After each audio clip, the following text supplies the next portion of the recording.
Uyghurs and allies urge action against China in Washington.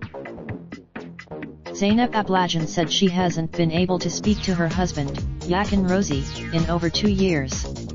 He is a Uyghur scholar. Ablajan said that he was accused of disseminating IM. Ablajan was one of dozens of members of the Uyghur community, advocates, and lawmakers who gathered on Capitol Hill in Washington Monday to recognize the plight of the Uyghurs and other persecuted minorities being detained in China. The evening reception, the U.S. State Department, according to its most recent human rights report, estimates that China has arbitrarily international.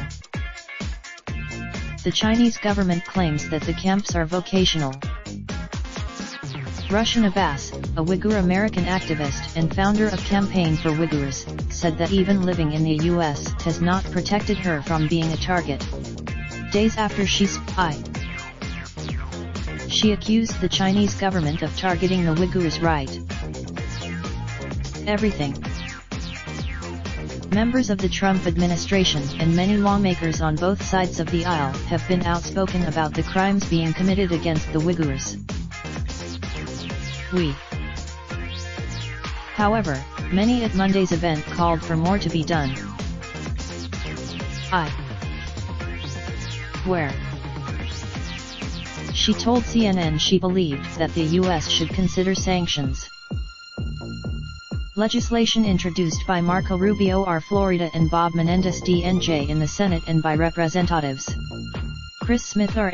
On Wednesday, a bipartisan group of lawmakers led by Rubio, Menendez, Smith, and Republic James McGovern the letter, signed by 22 other senators and 17 other representatives, also called on the Commerce Department to despite.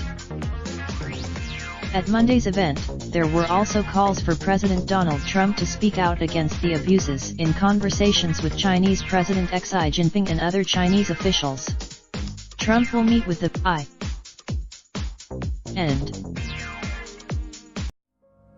Raindrop, drop top smoking, no cooking the hot pot. Fucking on your bitch, yeah, that. Looking up, open the park pot.